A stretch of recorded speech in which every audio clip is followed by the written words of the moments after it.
Friends, मैं हूं जगदीप पासवान उर्फ आपके अपने जग्गू भैया। स्वागत है एक बार फिर से आपका अपने YouTube channel eco with Jaggu में। तो पिछले वीडियो में हम लोगों ने टेलर का साइंटिफिक प्रिंसिपल्स ऑफ मैनेजमेंट को डिस्कस करा था। आज हम लोग करेंगे टेलर का ही साइंटिफिक टेक्निक। तो जल्दी जल्दी से हम लोग चलते हैं। आज बहुत ही कम टाइम में करने वाले हैं हम लोग scientific techniques given by F W. Taylor. तो चलिए जल्दी से देखते हैं हम लोग इसको।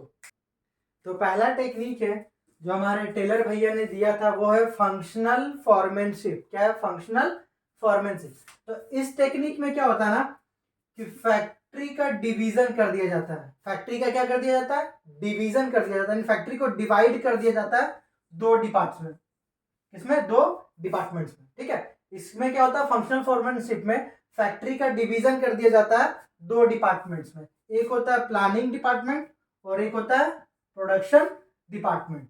तो आखिर टेलर ने ऐसा क्यों करा? क्योंकि उसका कहना था कि जो वर्कर्स है उसको जो भी प्लानिंग का जो बर्डन है उससे दूर रखना है। Workers must be free from the burden of planning. मतलब प्लानिंग जैसा हेवी काम, ठीक है, वर्कर्स के जिम्मा नहीं बांटना। ये लोग को फ्री कर दो इस चीज से, ठीक है। ये लोग को इस चीज से क्या कर देना? फ्री कर देना। ये लोग को सिर्फ प्रोडक्शन पे ही कॉन्सेंट्रेट कर पाए। इसलिए क्या बोला इन्होंने कि फैक्ट्री का डिवीजन कर दो दो डिपार्टमेंट में, ठीक है। तो वर्कर्स को डाल देना प्रोडक्शन डिपार्टमेंट में। तो इससे क्या हो जाएगा ना, प्रोडक्टिविटी में स्पेशलाइजेशन आ जाएगा। प्रोडक्टिविटी में क्या आ जाएगा? स्पेशलाइजेशन आ जाएगा। और स्पेशलाइजेशन आ सके इसके लिए उन्होंने क्या करा, ठीक है, एक्सपर्ट्स को हायर करवाया। कि मतलब हर एक फंक्शन का परफॉर्मेंस करने के लिए एक एक क्या रहना चाहिए? एक्सपर्ट, जो कि वर्कर्स को क्या करेंगे? गाइड करेंगे, सुपरवाइज करेंगे कि काम कैसे करना, आप गलती कहाँ कर रहे नहीं कर रहे। तो टोटल ना 8 एक्सपर्ट्स को प्रोवाइड कराया गया।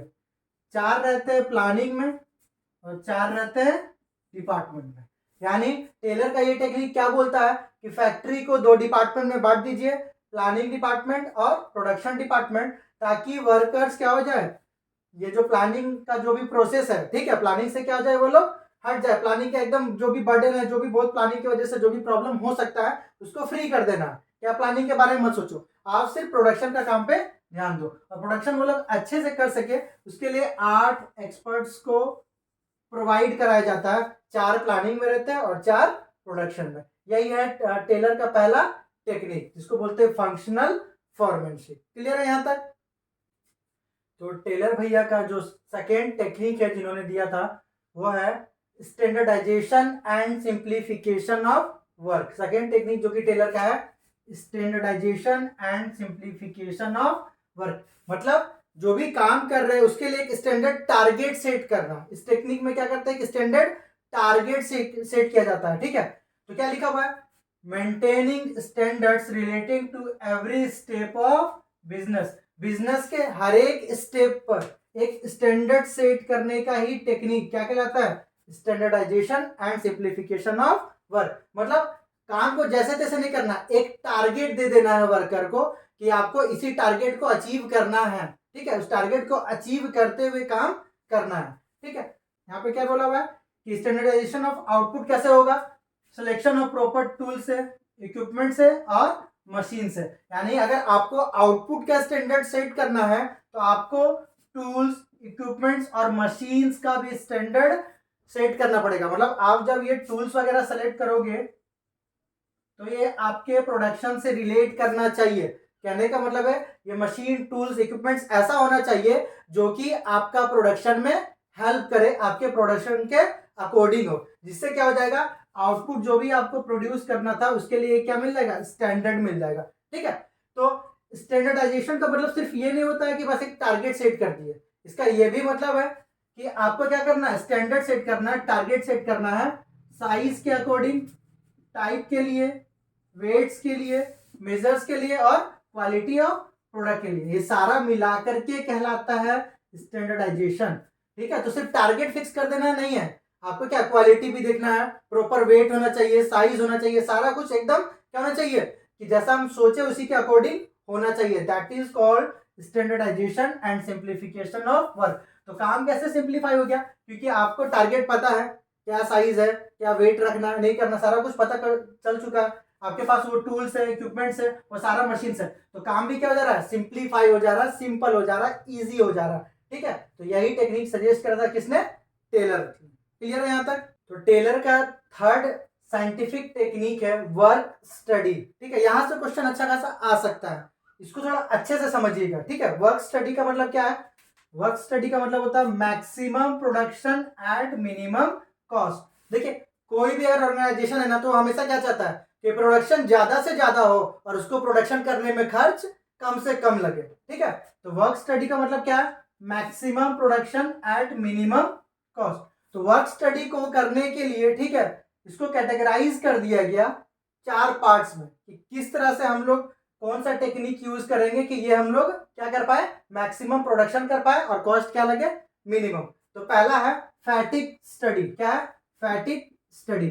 इस टेक्निक में क्या करते हैं ना कि जो भी वर्कर्स है उसका रेस्ट इंटरवल, यानी कि उसको कितना देर के लिए आराम दे, कब आराम दे, ठीक है, उसका आराम करने का ड्यूरेशन क्या होगा उसको पता करते हैं। तो हम लोग इसमें क्या पता करते हैं, frequency of rest interval, duration of rest interval और नंबर ऑफ रेस्ट इंटरवल। इसको कैसे पता किया जाता है, एक फैक्ट्री में क्या होता है कि मान लीजिए 100 वर्कर्स को काम करते हुए ऑब्जर्व किया जाता है। ठीक है, 100 वर्कर है, काम कर रहा काम कर रहा काम कर रहा, और ऐसा जरूरी नहीं कि सेम ही वर्कर, अलग अलग वर्कर भी हो सकता है। तो इसको डेली काम करते हुए क्या करिए, ऑब्जर्व कीजिए। ठीक है, उसके बाद क्या कीजिए, एक मान लीजिए डायरी ले लिया, कुछ भी ले, उस पर नोट डाउन करना स्टार्ट कीजिए कि कितना घंटा काम करने के बाद वो पर्सन अब थकना शुरू हो रहा है। ठीक है, तो जैसे ही वो थकना शुरू हो जाएगा वहीं से डिटर्मिनेशन हो जाएगा फ्रीक्वेंसी से, कि हाँ उसको 5 या फिर मान लीजिए उसको 2 घंटा काम करवाने के बाद क्या दे देना है, रेस्ट इंटरवल दे देना है, ताकि वो रेस्ट कर सके। आखिर है तो इंसान ना, अगर लगातार करते जाएगा तो वो तो थकेगा, फिर वो अपना एफिशिएंसी उसका क्या होगा, धीरे धीरे धीरे धीरे कम होता जाएगा। इसलिए क्या हुआ कि ऑब्जर्व किए कि एवरेज वर्कर 2 घंटा काम करने के बाद उसका एफिशिएंसी लेवल कम हो जाता है। मतलब स्टार्टिंग में एकदम प्रोडक्शन बहुत अच्छे से कर रहा था, लेकिन जैसे 2 घंटा वो क्रॉस करने लगा, वो धीरे धीरे धीरे धीरे थकने लगा, प्रोडक्शन कम होने लगा। तो इस 2 घंटा के बाद क्या बोल दिए कि ठीक है तुम लोग आराम कर लो। उसके बाद क्या ऑब्जर्व करना है कि कितना देर फ्रेश होने के बाद वो लोग फिर से रेडी है एकदम सेम एनर्जी के साथ। पता चला कि आधा घंटा यानी कि हाफ आवर्स के बाद क्या हो गया, आधे घंटे बाद क्या हुआ, वो लोग एकदम फिर से फ्रेश हो गया, काम को रिज्वाइन करना चाहा। तो यहां से क्या हो जाएगा, ड्यूरेशन डिटरमाइन हो जाएगा कि अच्छा 2 घंटा काम करवाने के बाद आधा घंटा का ब्रेक देना है। क्लियर है। अब उसके बाद हम लोग दिन भर में उसे जितना भी काम करवाए हैं उस दौरान हम लोग को डिटरमाइन करना है कि ये जो आधा घंटा का रेस्ट है उसको कितनी बार देना है।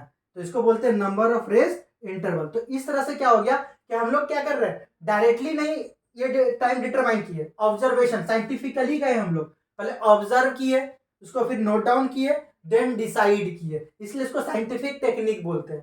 ठीक है, ध्यान रखेंगे, रूल ऑफ थंब यहाँ यूज नहीं कर रहे लोग। तो यही है फैटिग स्टडी। तो फैटिग स्टडी में क्या पता करते हैं, रेस्ट इंटरवल के बारे में। ठीक है, कि कब कितना देर करवाने के बाद उसको आराम देना है, वो आराम कितना घंटा तक देना है या कितना मिनट का देना है, और वो आराम जितना भी मिनट का दे रहा है पूरे दिन भर में 24 घंटा चाहे जितना भी है उसका ड्यूरेशन, उसमें कितना बार देना है। सेकंड है मेथड स्टडी। नाम से ही समझ में आ रहा है मेथड, यानी यहाँ पे क्या करते हैं, एक बेस्ट मेथड फाइंड आउट करते हैं जो कि हमारे ऑर्गेनाइजेशन के लिए यूजफुल हो, जिससे क्या हो, प्रोडक्शन एकदम बढ़े और कॉस्ट कम लगे। तो क्या है मेथड स्टडी में, to find out one best method. ठीक है, हम लोग क्या किए, 3-4 मेथड का यूज किए। ठीक है, तीनों चारों मेथड का क्या किया, फिर नोट डाउन किए, हम लोग फिर से नोट डाउन किए कि इस वाला मेथड से प्रोडक्शन इतना हो पा रहा था लेकिन कॉस्ट ज्यादा लग रहा है। ठीक है, फिर सेकेंड वाला अप्लाई किए तो उससे प्रोडक्शन कम हो रहा है, कॉस्ट भले कम हो रहा है लेकिन प्रोडक्शन भी ज्यादा नहीं कर पा रहा। थर्ड वाला जैसे अप्लाई किए तो प्रोडक्शन भी ज्यादा लग रहा और बाकी सबके मुकाबले कॉस्ट भी कम लग रहा, तो उसको हम लोग क्या बोलेंगे, हाँ यही वाला यूज करो। ठीक है, यही फायदेमंद है। तो इससे क्या पता चल गया, वन बेस्ट मेथड पता चल गया। तो इससे क्या फायदा है कि प्रोडक्शन होगा मैक्सिमम और कॉस्ट होगा मिनिमम। एक अच्छा मेथड यूज करना बहुत ही ज्यादा इंपॉर्टेंट है। ठीक है, किसी भी ऑर्गेनाइजेशन के लिए।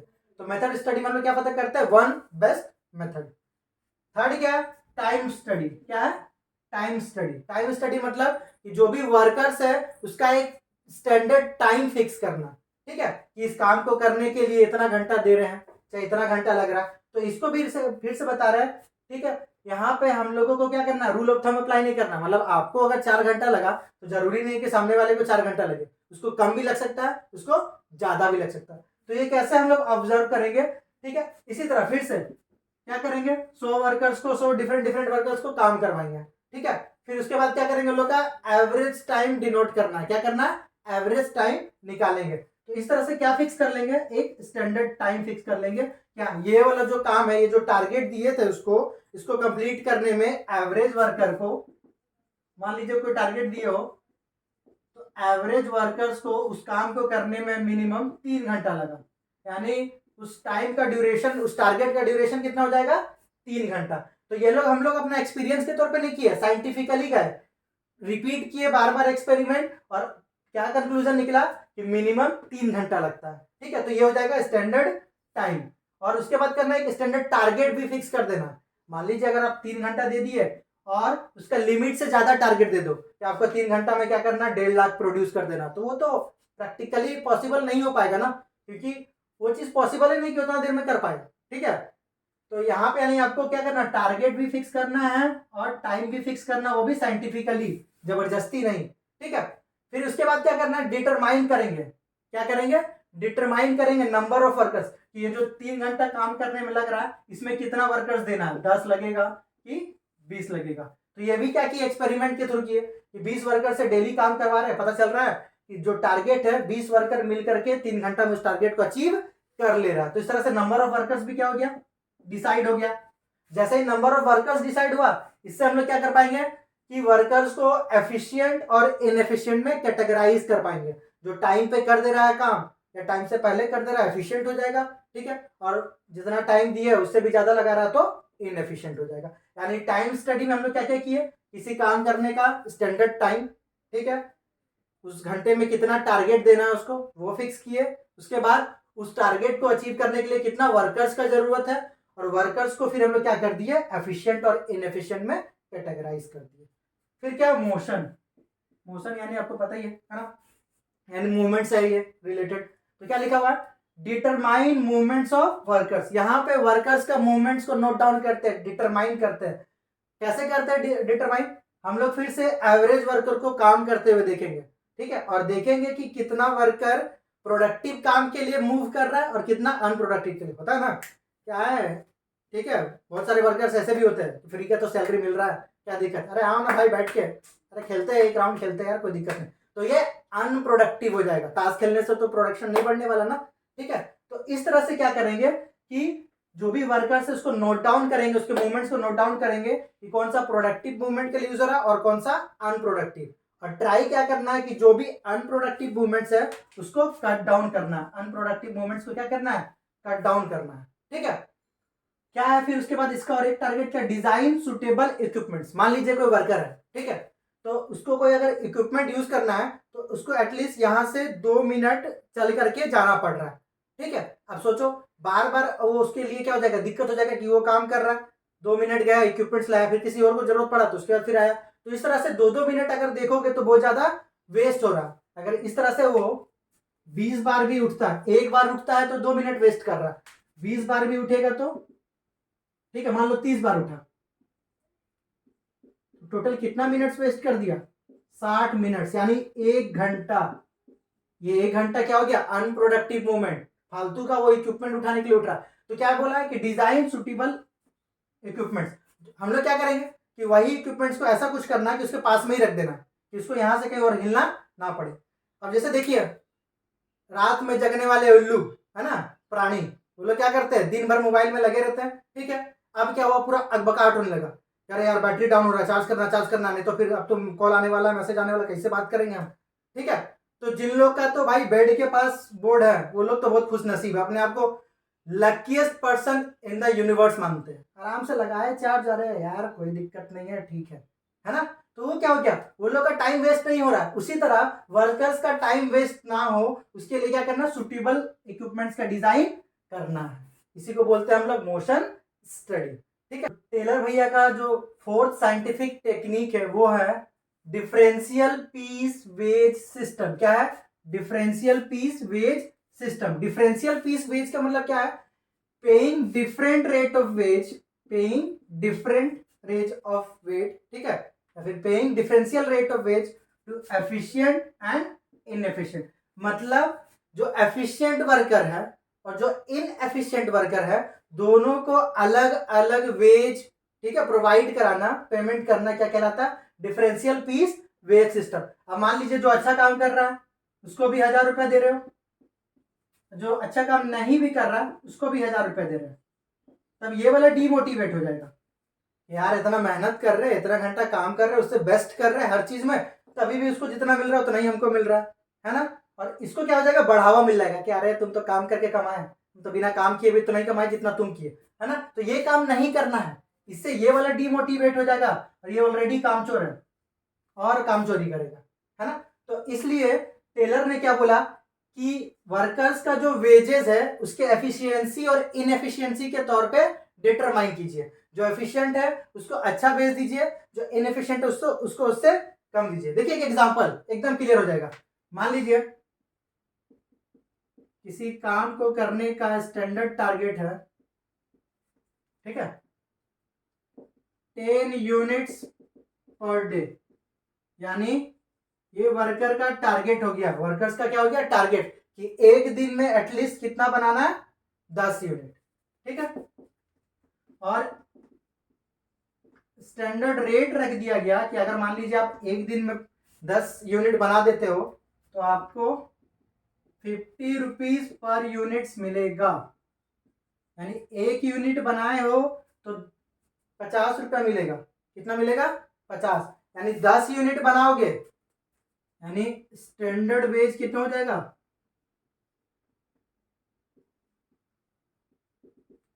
10 इंटू 50, 500 रुपीज, यानी एक दिन का कमाई कितना, 500 रुपया। कैसे, एक दिन में 10 यूनिट बनाना मिनिमम, अगर आप 10 बना लिए तो एक यूनिट का 50 रुपया मिल रहा है, तो 10 यूनिट का कितना मिलेगा, जाहिर सी बात है 10 इंटू 50, ठीक है।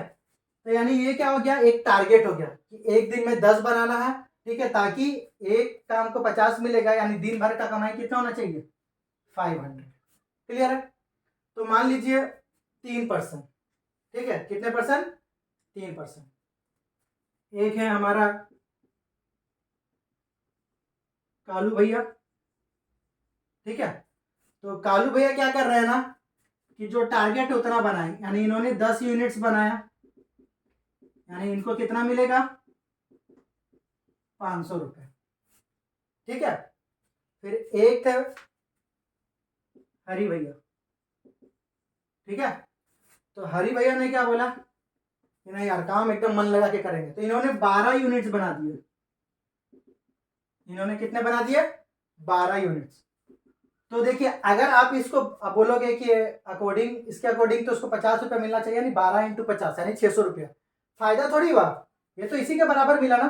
ठीक, इसको अप्रिसिएट करने के लिए, क्योंकि इसने स्टैंडर्ड टारगेट से ज्यादा बनाया है, इसको क्या मिल गया, 12 इंटू 60, यानी इसने क्या करा, जो स्टैंडर्ड टारगेट था उससे ज्यादा बनाया, इसलिए इसको वेज भी ज्यादा देंगे ताकि इसका मोटिवेशन बढ़े, यानी इसको कितना मिला, 720, ठीक है। और एक है सौरभ भैया, ठीक है। तो सौरभ भैया थोड़ा सा मोटू मोटू, थोड़ा सा लेजी लेजी, है ना, कोई ऑफेंड नहीं हो जाना, ये बस एक मजाक के तौर पे इमेजिनेशन है, रियलिटी में कोई नहीं है, ठीक है।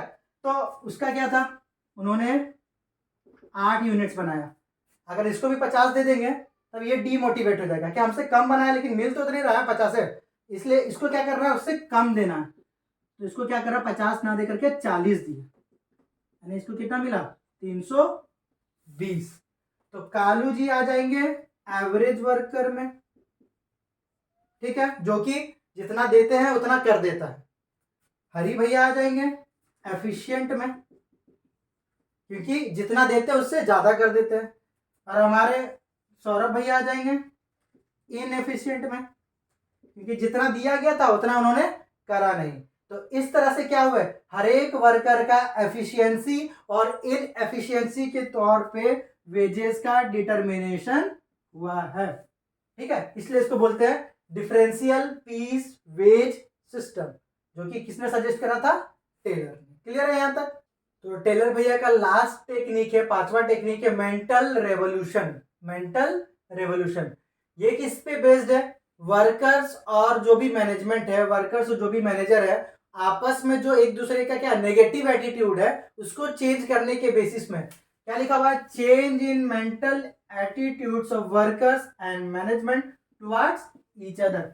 एक दूसरे के लिए जो भी एक मेंटल एटीट्यूड बना के रखे हुए हैं, ठीक है, एक दूसरे को मान लीजिए पसंद नहीं कर रहे हैं, ठीक है, एक दूसरे के बारे में सिर्फ नेगेटिव सोच रहे हैं, तो टेलर ने क्या बोला? इस थिंकिंग को छोड़ दो, क्योंकि आप दोनों ही ऑर्गेनाइजेशन का पार्ट है, इसलिए काम को कोऑपरेशन के साथ करना है। मिलके करोगे तो ऑर्गेनाइजेशन का गोल आसानी से अचीव कर पाएंगे। That is called mental revolution. Mental revolution यानी कि मेंटल एटीट्यूड्स को चेंज करने की तरफ, नेगेटिव को पॉजिटिव बनाना, ना कि पॉजिटिव को नेगेटिव। क्लियर है? ताकि क्या आ सके? कोऑपरेशन। क्लियर है यहाँ तक? हाँ बच्चों, तो उम्मीद है आज का क्लास आप लोगों को बहुत ही ज्यादा अच्छे से समझ में आया होगा। अगर आपका कोई भी डाउट्स है आप कमेंट कीजिए, कमेंट सेक्शन में अपना जो भी डाउट्स है ड्रॉप कीजिए, हम वहाँ पे जरूर आपको रिप्लाई करेंगे और समझाने का कोशिश हमेशा ही करते रहेंगे।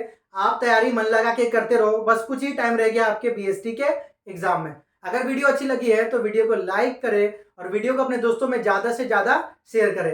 मिलेंगे आपसे जल्दी अगले वीडियो में, तब तक के लिए take care, keep smiling and जय हिंद।